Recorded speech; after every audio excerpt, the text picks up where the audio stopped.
Good evening everyone. देखिए बच्चों, last class में हमने सेल थियरी के बारे में बात करी थी, ठीक है। और इस वीडियो में हम मॉर्फोलॉजी और सेल का स्ट्रक्चर क्या होता है, चाहे वो आप एनिमल सेल की बात करो, चाहे वो आप प्लांट सेल की बात करो, ठीक है। उसके जो डिफरेंट डिफरेंट ऑर्गेनल्स होते हैं उनके बारे में इसमें आगे वीडियोस में हम बात करेंगे, ठीक है। अब देखिए, फर्स्ट स्टार्टिंग में जो फर्स्ट हमारा टॉपिक है आज के लिए वो है morphology and internal structure of A typical cell, ठीक है। The various aspect of cell such as size, shape and structure constitute the morphology of a cell. Morphology का मतलब है कि वो किस मतलब उसकी आकृति क्या है, ठीक है। तो जिसमें आपका सेल का साइज आएगा, उसकी पर्टिकुलर शेप कैसी होती है, ठीक है, यही सारी चीजें उसमें बात करेंगे। The size and the shape of the cell vary depending on the complexity of organism. आपका जो पर्टिकुलर ऑर्गेनिज्म है वो कितना कॉम्प्लेक्स है, इसके बेसिस पे जो सेल की शेप है और साइज है वो मैटर करता है, ठीक है। However, the basic structure of a typical cell is more or less for all organism. Basically अगर हम बात करें, चाहे हम और ऑलमोस्ट जितने भी ऑर्गेनिज्म की बात कर रहे हो, वहां पे जो उनका जो स्ट्रक्चर होता है सेल का वो ऑलमोस्ट लगभग सिमिलर सा ही होता है। बेसिक जो स्ट्रक्चर होता है वो ऑलमोस्ट सिमिलर होता है, ठीक है। यूनिसेल्युलर एंड मल्टीसेल्युलर ऑर्गेनिज्म, ठीक है। अब ये यूनिसेल्युलर ऑर्गेनिज्म क्या होते हैं एंड मल्टीसेल्युलर ऑर्गेनिज्म क्या होते हैं। Based on the number of cell present, organism are classified into unicellular and multicellular life forms, ठीक है। कितनी सेल उनमें प्रेजेंट है इसके बेसिस पे आपके ऑर्गेनिज्म को यूनिसेल्युलर एंड मल्टीसेल्युलर ऑर्गेनिज्म में क्लासिफाई किया जाता है, ठीक है। सिंपल ऑर्गेनिज्म में भी यूनिसेल्युलर, जो आपके सिंपलेस्ट आपके जो मॉलिक्यूल्स होते हैं, आपके ऑर्गेनिज्म होते हैं, वो आपके यूनिसेल्युलर कहलाते हैं, ठीक है।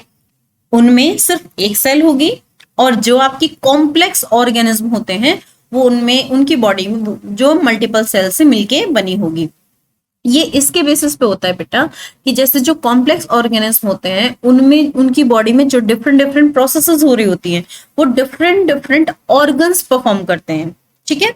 उनमें क्या होता है, डिवीजन ऑफ लेबर होता है, जिसकी वजह से हम क्या देखते हैं, वो कॉम्प्लेक्स ऑर्गेनिज्म कहलाते हैं। जबकि आपके यूनिसेल्युलर ऑर्गेनिज्म में बात करो, चाहे आपके जितने भी लाइफ प्रोसेसेस हो रही होती हैं, चाहे वो आप रिप्रोडक्शन की बात करो, चाहे आप न्यूट्रिशन की बात करो, चाहे आप वो डाइजेशन की बात करो, चाहे वो एक्सक्रीशन की बात करो, इवन आपकी कंट्रोल एंड कोऑर्डिनेशन की बात करो, ये सारी की सारी उस एक सिंगल सेल में होंगी। जबकि मल्टीसेल्युलर ऑर्गेनिज्म में यही काम डिवाइड हो जाता है, ठीक है, क्योंकि वहां पे डिवीजन ऑफ लेबर है। मींस रिप्रोडक्शन के लिए स्पेसिफिक टाइप के ऑर्गन्स होंगे, ठीक है, न्यूट्रिशन के लिए अलग बात करेंगे हम, ठीक है। और अगर आप डाइजेशन की बात करोगे उसके लिए आपके बॉडी के अलग पार्ट्स काम कर रहे होंगे, एक्सक्रीशन अलग पार्ट कर रहे होंगे, कंट्रोल एंड कोऑर्डिनेशन अलग काम कर रहे होंगे। तो कहने का मतलब क्या है, unicellular organism and multicellular organism depend कर रहा है कि किस टाइप के ऑर्गेनिज्म, ठीक है।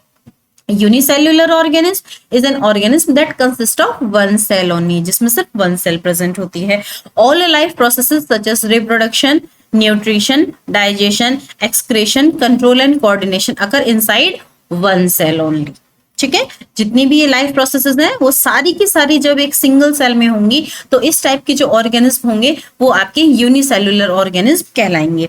दे are generally microscopic and can not be seen with naked eyes. ये बेसिकली आपके माइक्रोस्कोपिक होते हैं, आप इनको नेकेड आइज से देखने की कोशिश करो तो आप उनको नहीं देख सकते हो, ठीक है। Unicellular organism can belong to इधर प्रोकैरियोटिक और यूकैरियोटिक फॉर्म ऑफ लाइफ। देखिए, जो ये यूनिसेल्युलर ऑर्गेनिज्म है ये आपके प्रोकैरियोट्स भी हो सकते हैं, यूकैरियोट्स भी हो सकते हैं, ठीक है। हमने पहले पढ़ा था प्रोकैरियोट्स एंड यूकैरियोट्स क्या होते हैं, ठीक है। चलिए तीन प्रोकैरियोट्स और यूकैरियोट्स के example write down comment section में डालिए, ठीक है। मैं देखती हूँ कि किस किस को आता है, ठीक है। Eukaryotes are unique because they can be unicellular और मल्टीसेल्युलर। कि जो यूकैरियोट्स होते हैं वो यूनिसेल्युलर भी हो सकते हैं, मल्टीसेल्युलर भी हो सकते हैं, ठीक है।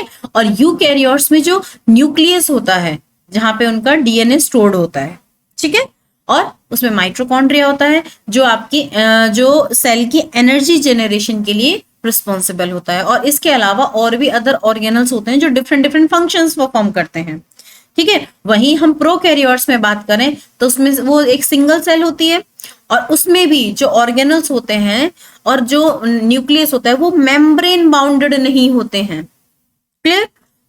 उनमें जो डीएनए एग्जिस्ट करता है वो फ्रीली साइटोप्लाज्म में ही फ्रीली सस्पेंड करता है। दूसरा, in such cases the organism also has to adapt to other ways of carrying various cellular functions such as reproduction, nutrition, waste excretion, circulation, etc. since it does not have any specialized organelles. ठीक है, find up करते हैं। देखिए, unicellular organism single cell में होते हैं, जितनी भी लाइफ प्रोसेसेस होंगी सारे वही परफॉर्म करेंगे।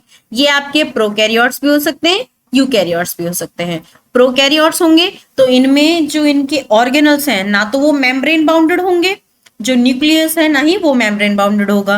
डीएनए फ्रीली सस्पेंड करेगा उसी में साइटोप्लाज्म में, ठीक है, फ्रीली रहेगा उसी में।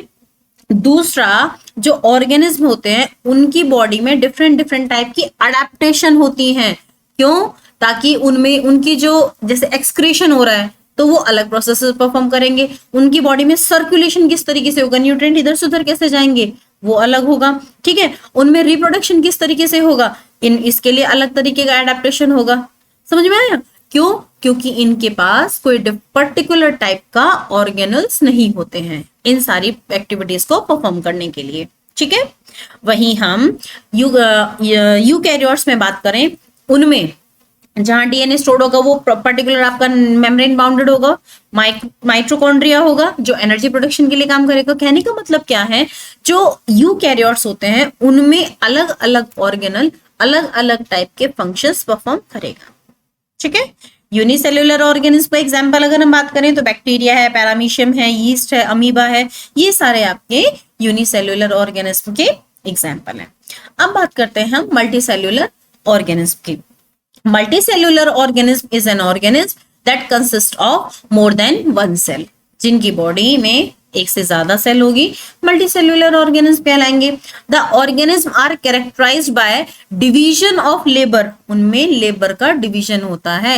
मींस जो डिफरेंट डिफरेंट फंक्शंस होते हैं बॉडी में वो different different group of cell द्वारा परफॉर्म किए जाते हैं। अलग अलग ग्रुप जो होएगा उन पर्टिकुलर फंक्शंस को परफॉर्म करेगा। ठीक है, a particular function is carried out by a specialised group of cell at a particular location. जो भी आप फंक्शन होगा वो एक पर्टिकुलर लोकेशन पे और पर्टिकुलर ग्रुप ऑफ सेल के थ्रू किया जाएगा जो उसमें स्पेशलाइज्ड होंगे। एग्जाम्पल, ह्यूमन बींग्स में बात करें, सर्कुलेशन फॉर एग्जाम्पल पंपिंग का काम ब्लड का हार्ट करता है, उसके लिए जो स्पेशलाइज्ड जो सेल है वो कार्डिक सेल है क्योंकि वो कार्डिक मसल से मिलकर बना हुआ है। ठीक है, आगे देखिए, multicellular organism assign biological responsibility और functions such as digestion, circulation, respiration, ठीक है, circulation, sexually reproduction etcetera to specific organs such as digestive system, respiratory system, circulatory system, reproductive system etcetera. Multicellular organism में जो biological functions होते हैं या फिर biological responsibility होती है, वो बायोलॉजिकल रिस्पॉन्सिबिलिटी और फंक्शंस कौन कौन से होते हैं? Digestion, circulation, respiration, reproduction. ठीक है, ये जो काम है वो डिफरेंट टाइप के स्पेसिफिक टाइप के आपका ऑर्गन सिस्टम करता है। एग्जाम्पल, डाइजेशन डाइजेस्टिव सिस्टम करेगा, रेस्पिरेशन रेस्पिरेटरी सिस्टम करेगा, ठीक है, सर्कुलेशन सर्कुलेटरी सिस्टम करेगा, रिप्रोडक्शन रिप्रोडक्टिव सिस्टम करेगा। तो कहने का मतलब क्या है कि ये जो मल्टीसेल्युलर ऑर्गेनिज्म में जो रिस्पॉन्सिबिलिटी होती है वो अलग अलग सिस्टम्स को डिवाइड कर रहती है। ठीक है, the organ system comprises various different organ that work together to perform specific task। ये मैंने आपको बताया कि एक ऑर्गन सिस्टम एक पर्टिकुलर टाइप की रिस्पॉन्सिबिलिटी परफॉर्म करेगा।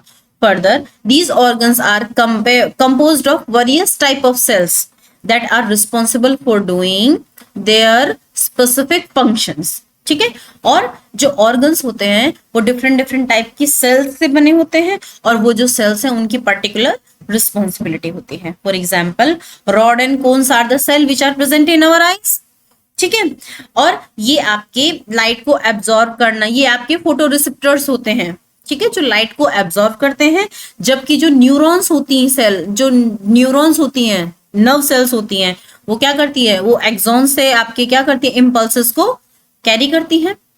ठीक है, नर्व सिस्टम में एक्सॉन्स होते हैं जो वो नर्व्स को कैरी करते हैं इम्पल्सेस के फॉर्म में। ठीक है, आगे देखिए, यहाँ पे आपको कुछ पर्टिकुलर फीचर्स दिए हुए हैं, उनमें डिफरेंस दिए हुए हैं। आई होप आप पढ़ेंगे तो समझ में आ जाएगा, इस पे इतना टाइम वेस्ट करने की मुझे जरूरत नहीं है। या नेक्स्ट इज सेल साइज। देखिए बेटा, जब आप सेल में डिफरेंट डिफरेंट फंक्शंस की आपने बात करी, ठीक है, तो आपने देखा होगा जो पर्टिकुलर सेल होती है वो आपस में कम्युनिकेट भी करती है। ठीक है, और दूसरा जो उनमें न्यूट्रिएंट्स होते हैं वो आपस में ट्रांसफर भी होते हैं।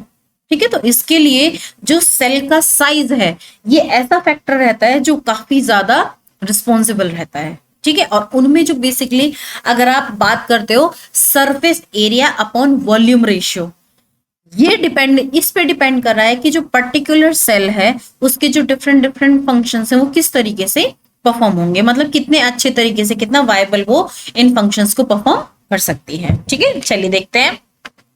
Cell size, cells are usually small in size and can be seen with the help of microscope. Cell क्या होती है, स्मॉल साइज की होती है और माइक्रोस्कोप की हेल्प से देखी जा सकती हैं। There are two main reasons because of which cell are small in size. दो रीजन है जिसकी वजह से जो सेल का साइज है वो काफी ज्यादा स्मॉल होता है। Number 1, for a cell to function efficiently, small size result in quick and rapid communication. Cell का साइज छोटा होगा, उसके जो फंक्शंस होंगे वो उस चीज को वो इफिशिएंटली परफॉर्म कर पाएगी। सेल का साइज होगा, छोटा होगा, ठीक है, जिसकी वजह से सेल बहुत क्विकली, बहुत रैपिडली आपस में कम्युनिकेट कर पाएगी और जो सब्सटेंसेस हैं उनका इजीली ट्रांसफर कर पाएगी एक सेल से दूसरी सेल में।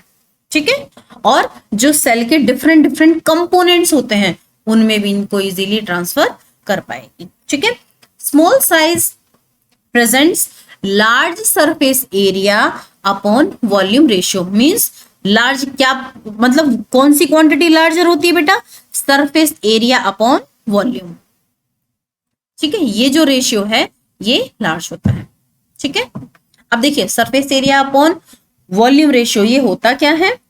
ठीक है, अब देखिए, इमेजिन अ क्यूब विद, देखो मैं डायरेक्टली एग्जांपल से ले रही हूं।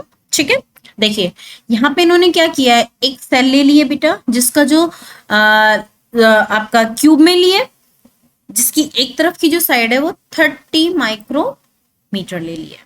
ठीक है, वहीं इसी सेल को इन्होंने 27 स्मॉलर क्यूब्स में डिवाइड कर दिया है। का एक जो लेंथ है या वन साइड है वो 10 माइक्रोमीटर है। ठीक है, अब हमने इसका एरिया निकाला, इसका एरिया निकाला, ठीक है, और इसका वॉल्यूम लिया और इसका वॉल्यूम लिया। ठीक है, तो देखो एरिया तो ये आ गया, वॉल्यूम ऑलमोस्ट सेम रहेगा दोनों का। ठीक है, तो जो इसके रेशियो की बात करेंगे तो इसका ज्यादा होगा। ठीक है, इसका क्या, किस किस का रेशियो बेटा, इसकी सरफेस एरिया अपॉन इसका वॉल्यूम, इनका total surface area upon volume, तो इनका ज्यादा होगा, जिसकी वजह से एक्चुअली ये कह सकते हो कि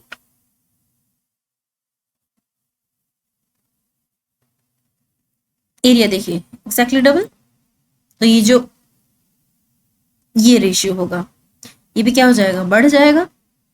जितना ज्यादा एरिया उतना ही ज्यादा कैपेसिटी ऑफ डिफ्यूजन। ठीक है, अब देखिए जो ये large surface area upon volume का जो रेशियो होता है ये किस तरीके से हेल्प करता है, ये तो हमने ऊपर देख लिया कि हाँ साइज छोटा होगा तो ये रेशियो ज्यादा होगा। अब ये जो रेशियो ज्यादा होता है इससे हमें क्या क्या फायदे मिलते हैं। First, greater diffusion of substances. देखिए डिफ्यूजन आपको पता है कि आपकी जो सेल है उनमें जो सब्सटेंस का जो ट्रांसफर है वो डिफ्यूजन की वजह से हो रहा है यहाँ पे, और जितना ज्यादा छोटे होंगे डिफ्यूजन की प्रोसेस ज्यादा होगी। सेल अगर डैमेज हो जाती है उसको इजीली हम रिपेयर कर सकते हैं। Easy passage of nutrient into cell, जो न्यूट्रिएंट होते हैं वो सेल में इजीली पास हो जाते हैं।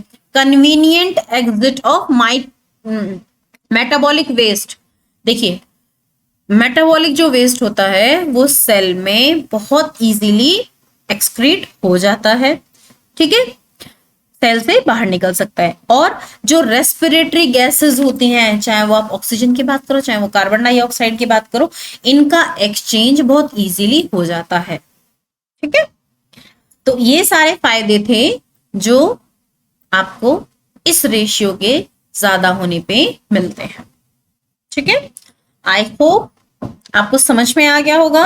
Still if you have any doubt, write down in comment section, I will help you out again if you have. Well, next is cell shape. Cell vary significantly in shape. जो cell हैं shape में बहुत ज्यादा very करते हैं। जहां पे हम आरबीसी के साइज की बात करें वो बाइकॉनकेव रहता है, तो वही नर्व सेल की बात करो तो ये आपकी काफी लंबी मिलती है, आपको लॉन्ग रहती है नर्व सेल, और इवन ये ब्रांच्ड फॉर्म में भी रहती है, ठीक है। चलिए देखते हैं आपकी बुक में क्या लिखा हुआ।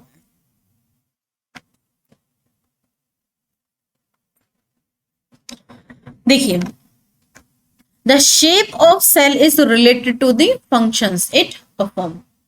शेप किसके ऊपर डिपेंड करेगी कि कोई भी पर्टिकुलर सेल है वो क्या फंक्शन परफॉर्म कर रही है। Clear? RBCs, red blood cell of human beings, are biconcave so as to provide greater surface area for the diffusion of gases and for easy passage through the capillaries। जहां हम RBCs की बात करें वो biconcave रहती है nature में। Biconcave structure से उन्हें फायदा क्या है कि जो गैसेस का डिफ्यूजन है, कार्बन डाइऑक्साइड एंड ऑक्सीजन जो निकलती हैं, जो इधर से उधर ट्रांसफर करते हैं, उसको वो इजीली एब्जॉर्ब कर सके और साथ ही साथ ये ब्लड कैपिलरीज में से इजीली मूव कर सके, ठीक है। Next WBC, white blood cells, on the other hand they are irregular in shape and they change their shape also.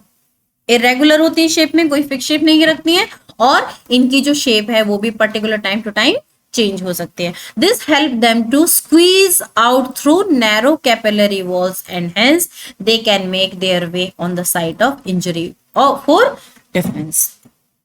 ये इसलिए रहती हैं, ये क्या करती हैं बेटा कि नैरो कैपिलरी वॉल से स्क्वीज आउट हो जाती हैं, जिसकी वजह से मान लीजिए कई बार आपकी बॉडी में कोई इंजरी हुई है, ठीक है, वहां पे ये प्रोटेक्शन के लिए पहुंच सके।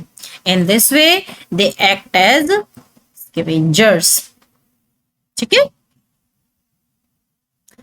Next, nerve cells are long and branched. देखिए लॉन्ग होती हैं और साथ ही साथ ब्रांच रहती हैं, इसकी वजह से so that they can the conduction of impulses from one region to the another. किस लिए रहती है बेटा? ताकि इम्पल्सेस को वो एक जगह से दूसरी जगह इजीली ट्रांसफर कर सके। Muscle cells are elongated and contractile. देखिए ये मसल सेल्स है ये एलोंगेटेड रहती है और साथ में कॉन्ट्रैक्टाइल होते हैं, मतलब इजीली कॉन्ट्रैक्ट हो सकती हैं। क्यों? इसी की वजह से ये मूवमेंट में हेल्प करती है, ठीक है। फिर यहाँ पे आपकी और भी कंडक्टिंग सेल की बात कर रहे हैं जो प्लांट्स में रहती हैं, वो आपकी एलोंगेटेड रहती हैं, ट्यूबुलर रहती हैं, ठीक है, और ये वाटर एंड मिनरल्स को इजीली ट्रांसफर कर सकती है, ठीक है। यहाँ पे आपको देखिए शेप्स के बारे में बता रहे हैं, यहाँ पे ये कोकी शेप्स हैं, पाइसिली रहती हैं, और ये कुछ आपकी स्पाइरल, ठीक है, आपकी स्पाइरल चित्र, ये सारी आपकी शेप्स दिखा रखी हैं। कोकी आपकी ओवल और सर्कुलर रहते हैं, ठीक है, और आपकी बेसिलस जो रहती है वो एलोंगेटेड रहती है, ठीक है। स्पाइरल जो रहती है आपकी वो क्या रहती है? लॉन्ग रहती है, ठीक है। चलिए वन बाय वन करके देखते हैं। आपकी वे देखिए विब्रियस, देखिए ये शेप जो दिख रही है आपको ये विब्रियस रहती है। चलिए वन बाय वन करके देखेंगे इनको। उससे पहले अच्छा मैंने कुछ छोड़ तो नहीं दिया ना? सही है, बिल्कुल। देखिए bacterial cell also vary greatly in shape. जब आप बैक्टीरियल सेल की बात करते हो वो भी शेप में काफी ज्यादा वेरी करती हैं। बेसिकली जो आपकी बैक्टीरियल सेल देखने को मिलती है वो आपकी कॉकस होती है, मींस आपकी स्फेरिकल या फिर ओवल शेप में, रॉड और बेसिलस, ये देख रहे हैं, ये लॉन्ग, ये रॉड भी हो सकती है और इसी को आप बेसिलस भी बोलते हो। Next is your spiral. ये कहते हैं स्पाइरल जो रहती है वो आपकी विब्रियो भी रह सकती है, आपकी स्पायरम भी रह सकती है और स्पाइरोकेट भी रह सकती है। ये देखिए स्पाइरल भी हो सकती है, विब्रियो भी रह सकती है और ये सकती है। इन तीनों में से कोई भी शेप हो सकती है, ठीक है। कॉकस सिंगुलर रहेगा तो कॉकस, ठीक है। कॉकी आपकी, ये आपकी किस में रहती है, स्फेरिकल या फिर ओवल। रॉड और बेसिलस में ये आपकी रॉड शेप रहती है, ठीक है। स्पाइरल में देखिए इनमें से कोई भी हो सकती है। विब्रियो जो आपकी कॉमा शेप में रहेगी बैक्टीरियल सेल, ठीक है। स्पायरियम ये आपकी थिक एंड रिज्ड स्पाइरल के फॉर्म में रहेगी। स्पाइरल कैट ये क्या रहती है, थिन और फ्लेक्सिबल स्पाइरल, ये आपकी रिज्ड होगी, जबकि यहाँ पे ये थिक होगी और ये थिन होगी, ठीक है। तो दोनों में आपको डिफरेंस पता होना चाहिए, देख लीजिएगा एक बार आप पढ़ के, आपको समझ में आ जाएगा। Structure of typical cell. जब आप पर्टिकुलर सेल के स्ट्रक्चर की बात करते हो, देखिए बेटा पहले मैं आपको चार्ट के थ्रू एक्सप्लेन कर देती हूँ, फिर उसके बाद देखेंगे। जो आपकी सेल रहती है, ठीक है, उसके आप दो पार्ट में उसे डिवाइड कर सकते हो। एक तो उसके मेम्ब्रेन की कवरिंग, आउटर मेम्ब्रेन कवरिंग, और उस मेम्ब्रेन के अंदर जो कुछ भी फिल्ड है वो। जो सबसे ऊपर वाली मेम्ब्रेन की बात करोगे तो वो मेम्ब्रेन कवरिंग है। दूसरा है आपका प्रोटोप्लाज्म, आपका न्यूक्लियस प्लस साइटोप्लाज्म, दोनों को आप क्या बोलते हो, आपका प्रोटोप्लाज्म, ठीक है। न्यूक्लियस के बारे में अलग बात करेंगे। जब साइटोप्लाज्म की बात करते हैं बेटा, तो उसमें आपका साइटोप्लाज्मिक इंक्लूजन रहता है और सेल ऑर्गेनल्स रहते हैं, ठीक है। तो इसमें हम सिर्फ स्ट्रक्चर के बारे में बात कर लेते हैं और नेक्स्ट लेक्चर में हम बात करेंगे कंपोनेंट्स ऑफ सेल की, ठीक है। चलिए देखिए स्ट्रक्चर देख लेते हैं फटाफट से। Although the living cell shows wide variation in the parameters such as size, shape, structure, features and typical cells show some more common characteristic feature। देखिए हालांकि लिविंग सेल की जब आप बात कर रहे हो तो आपने देखा साइज में डिफर करती है, शेप में डिफर करती है, उनकी जो स्ट्रक्चर है वो डिफर करता है, ठीक है। और जो टिपिकल सेल होती हैं फिर भी उनमें कुछ ना कुछ कॉमन फीचर्स आपको देखने को मिलते हैं। सबसे पहला क्या है, a cell is bounded by membrane which gives shape to the cell. Cell जो रहती है वो मेम्ब्रेन के थ्रू बाउंडेड रहती है, जो सेल को शेप देने का काम करती है। An animal cell is bounded by single membrane. Animal cell की बात करो तो एक सिंगल आपकी सेल मेम्ब्रेन रहती है, ठीक है। इसको आप प्लाज्मा मेम्ब्रेन या सेल मेम्ब्रेन भी कहते हो, ठीक है। जबकि प्लांट सेल की अगर हम बात करें तो पहले उसमें सेल वॉल होगी, फिर आपकी प्लाज्मा मेम्ब्रेन होगी। पहले cell wall then plasma membrane, ठीक है। The plasma membrane encloses the protoplasm. जो प्लाज्मा मेम्ब्रेन होती है उसके जस्ट अंदर क्या रहता है, प्रोटोप्लाज्म। मैंने अभी आपको बताया साइटोप्लाज्म जस्ट न्यूक्लियस को आप क्या बोलते हो, protoplasm. Protoplasm contain nucleus and cytoplasm. Nucleus is the most important structure found in the cell and it controls all the activities of cell. Nucleus जो रहता है वो काफी important structure है जो सेल में मिलता है और साथ ही साथ सेल के अंदर जितनी भी एक्टिविटीज हो रही हैं उन सबको कंट्रोल करने में माहिर होता है, ये कंट्रोल करता है। Cytoplasm is jelly like structure या substance found within the cell. Cytoplasm क्या होता है, जेली लाइक स्ट्रक्चर होता है जो सेल में रहता है सराउंडिंग द न्यूक्लियस, और जो न्यूक्लियस के चारों तरफ प्रेजेंट होता है। Within the cytoplasm there are tiny membrane bound living structure called cell organelles, ठीक है। आपके प्लाज्मा मेम्ब्रेन में साइटोप्लाज्म में, ठीक है, मेम्ब्रेन से बाउंडेड कुछ स्ट्रक्चर होते हैं, लिविंग स्ट्रक्चर्स होते हैं जिनको हम क्या बोलते हैं, cell organelles. Cell organelles are found floating in cytoplasm, cytoplasm में फ्लोट करते रहते हैं। These cell organelles are responsible for specific functions within the cell. Cell के अंदर पर्टिकुलर फंक्शन को परफॉर्म करने के लिए ये रिस्पॉन्सिबल होते हैं। The cell organelles have the same status in the cell as the organs have in body of the organism. Cell के ऑर्गेनल्स सेम रिस्पॉन्सिबिलिटी और सेम फंक्शंस परफॉर्म करते हैं जैसे कि किसी भी लिविंग ऑर्गेनिज्म में उसके बॉडी ऑर्गन्स परफॉर्म करते हैं। Clear? In addition to the cell organelles, many non living materials are present inside the cytoplasm. Cell organelles की अगर हम बात करें तो इसके अलावा बहुत सारे नॉन लिविंग मटेरियल्स होते हैं जो साइटोप्लाज्म में प्रेजेंट होते हैं। They are not membrane bound, वो मेम्ब्रेन से बाउंडेड नहीं रहते, and do not carry out any metabolic activity in the cell. ठीक है, ये आपके किसी भी तरह की मेटाबॉलिक एक्टिविटी में पार्ट नहीं लेते।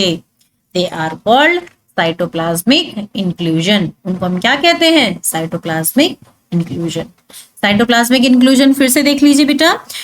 Cell organelles, many non living material, जो भी साइटोप्लाज्म के अंदर नॉन लिविंग मटेरियल होगा वो ये आपके मेम्ब्रेन से बाउंड नहीं होंगे और ना ही इनमें मेटाबॉलिक एक्टिविटी हो रही होगी, मेटाबॉलिक एक्टिविटी को ये परफॉर्म कर रहे होंगे। ठीक है, इनको हम क्या बोलेंगे? Cytoplasmic inclusion. ठीक है, तो यहां तक अगर आपको कोई भी डाउट है तो आप कमेंट सेक्शन में लिख दीजिए और I will definitely resolve your doubt. And still कोई प्रॉब्लम हो तो आप मुझे कमेंट सेक्शन में लिख के बताइए ताकि मैं आपकी प्रॉब्लम को दूर कर सकूं। ठीक है, till then bye bye, have a nice day. I hope पसंद आ रहे हैं। अगर सच में पसंद आ रहे हैं तो like, subscribe and share as well with your friends. ठीक है, so that they can learn also. ठीक है, टिल देन बाय बाय।